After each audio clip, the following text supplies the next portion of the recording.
We're on the Ferretti stand to test this, the all-new 860. It replaces the 850 and it slots into the range between the 780 and the 920. You can have this boat with 4 cabins and you can have it with twin 1800 or 2000 horsepower MAN engines for a top speed of around 30 knots. And Ferretti have actually sold 16 of these already, so clearly they're doing something right. We're going to jump on board with a load of other journalists, so it's going to be busy, it's going to be chaotic, but we're going to show you as much of this boat as we possibly can. Let's go. Now, there are 9 journalists on board and a few crews, so it's quite busy. We're going to bump into people, but hey, that's boat shows. But we're going to start up here because A, it's nice and empty, and B, it's a really great place to be when you're just coming out slowly like we are now. This is a proper living area in itself. You have this U-shaped seating. These all have pop-up backrests, so you can make them a bit more comfortable if you want to sit around this table and dine. And obviously you've got these really nice sofas here, nicely reclined. You've got cup holders in the middle and they're finished with a bit of teak as well. So they look really, really smart. And then if we move aft, you're on these really, really well-protected side decks. And something that is a key feature of the 860 is these open bulwarks. And you'll really see that effect from inside the saloon because you've got floor-to-ceiling windows, and then this broken bulwark means that you have really good views out over the water from inside the saloon. Nice and protected.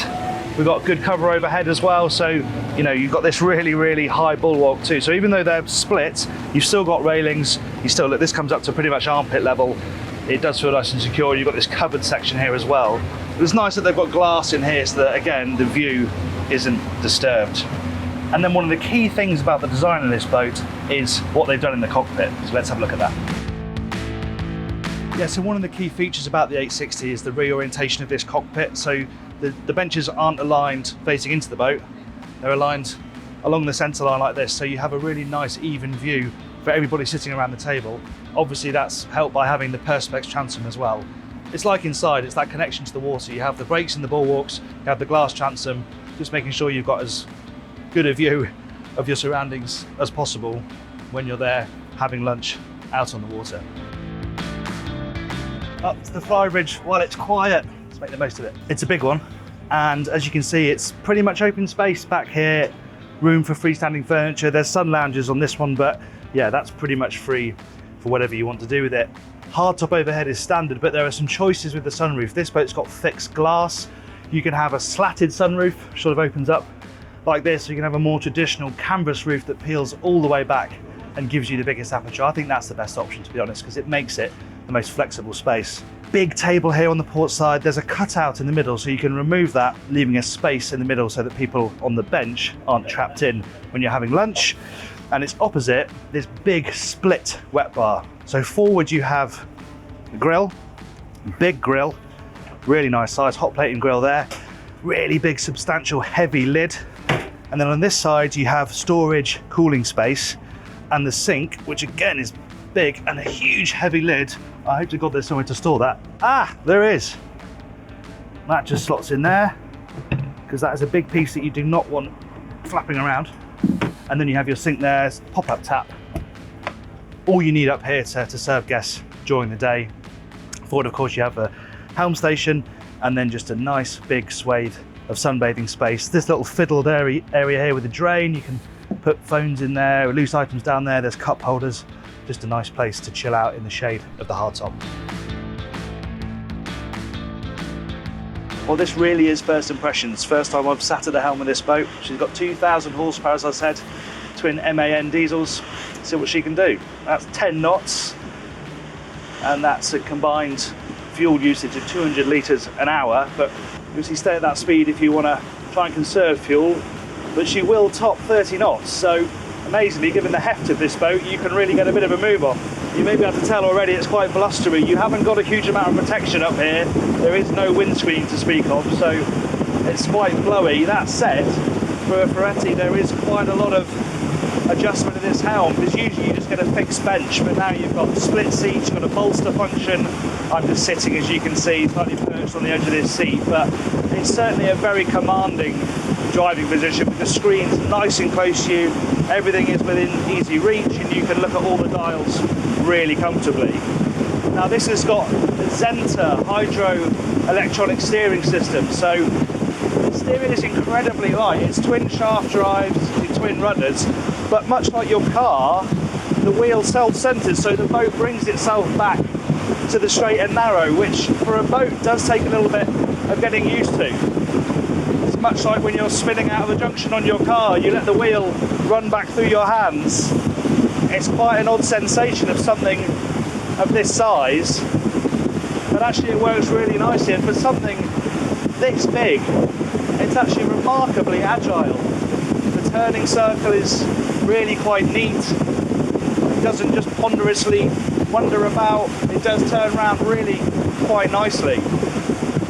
Let's see what we get flat out. That's wide open throttle now. With the wheel going back, it feels slightly strange. 2,300 RPM, 750 litres an hour, but we are travelling at pretty much top speed, and we're just creeping up towards 30 knots. You have got an 1800 horsepower engine option. I don't imagine many people will go for that, because when you load this up with kit, cruising kit, you can get, as I said, a tender and a jet ski in the garage. You're probably going to want that extra power, and it's not going to cost a huge amount more to have it. We've just ticked over to 30 knots. But very rarely you're going to want to travel at that speed. So we'll just take it back. 22, 23. And that feels really very relaxed. You can sit back in the chair and just enjoy the ride. Now there is the option to have a joystick on this boat if you want, and that also has, they call it a virtual anchor, so you can push a button and it uses the thrusters and the shaft to keep the boat in the same position, much like Skyhook or the system they use on IPS. And obviously you can use that joystick to manoeuvre the boat as well. This boat hasn't got it, you've just got a pair of throttles and you've got your Sleipner proportional bow and stern thrusters. Overall, it's a pretty impressive thing to take the helm off. Just to mention range quickly, the cruising speed quoted by Ferretti, the efficient fast cruising speed, is 27 knots. And there you've got a range of 300 nautical miles, which is actually pretty good going, considering you're travelling at nearly 30 knots, but then you have got a 7,000 litre fuel capacity. So that's what she's like to drive. Let's go and check out the rest of the boat. The saloon does feel very different to the boat that this replaces, the 850. It's much more open, it's much brighter. As I said on the side decks, you can really see the effect of those floor-to-ceiling windows here, how they dive down behind the furniture, and then you've got that break in the bulwark. So even if you're sitting down on these very stylish sofas, you've got a great view out over the water. Enormous TV on this boat here to port. It's not hidden away. There it is, right there opposite the sofa, of course. And there are a couple of different layouts you can have with the dining table. You can have a slightly longer one if you prefer. This is obviously a bit square, maybe a bit more sort of informal. And you notice again that you have dark wood on this boat, but there is a light wood option as well. Ferretti call them moods, but you know, there's a mix of palettes that you can have your own choice. And then you have sliding doors here. These are in a nice position because they're behind the dining table. So, you know, you can get a nice bit of breeze running through if you're eating inside. And again, it gives guests another access point out onto the side decks. Obviously you have the cockpit doors aft as well. If you have the boat crewed, which a lot of the time people will on a boat of this size, then you can partition this off and you have the galley here with direct access out to the side deck. Full size fridge freezer, really good Siemens induction cooking facilities, good size oven as well. Obviously guests are going to be living on this boat for a long time, so you can cater for them pretty properly inside here. Loads of storage and yeah, domestic size appliances. And then the crew can come out here. There's a day head through here that guests will use during the day, so they have to dive onto the lower deck to go and use the toilet. And then forward up a couple of steps, you have the crew space. And I would say the crew are living on this boat at the moment because there's stuff everywhere, but yeah, it's in use, so that's the excuse for that. You've got a little dinette down here so that people can come up and join whoever's driving, have a bit of a chat and enjoy the ride. And then you have your lower helm station. Really imposing 3 massive screens, typical Ferretti. Everything is laid completely flat in front of you, so you have to stand up and see everything. But there are 2 nice, comfortable bucket seats as well.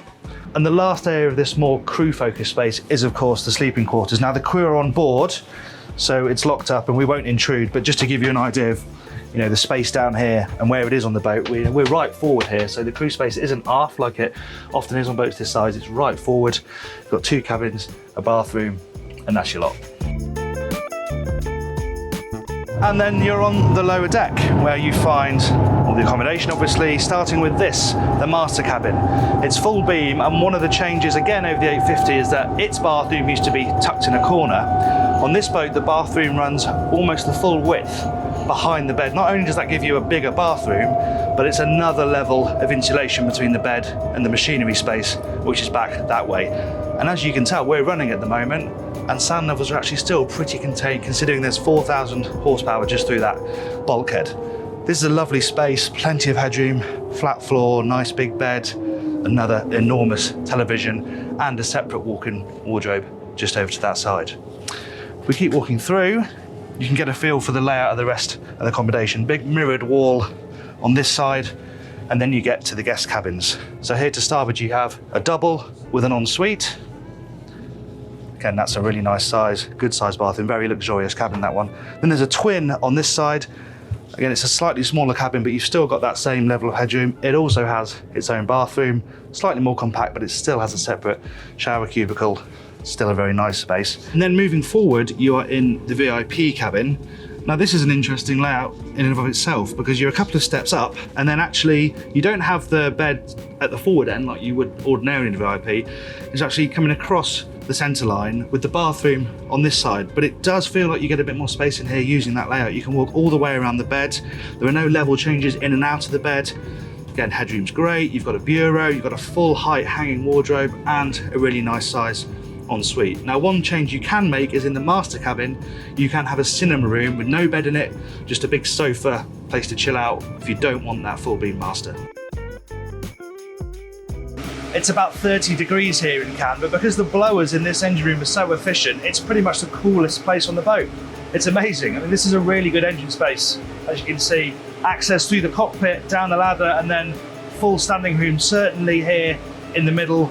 Engines flank you, they're big old blocks, as I said, but access is pretty good. The dipsticks are tucked right down that end though, so it's a bit of a clamber to go and check the oil, but most of the daily service checks are very easy to complete. You just lose a bit of headroom towards the aft end because this is the moulding for the tender garage. There are some nice Ferretti touches as well, like the fact you've got this wandering light on a retractable cable, so if you're down in the darkest parts of the engine room, you can illuminate that without having to use your iPhone torch. Got twin generators either side, these big exhaust units. Yeah, it's a really proper installation, this, and a nice place to work.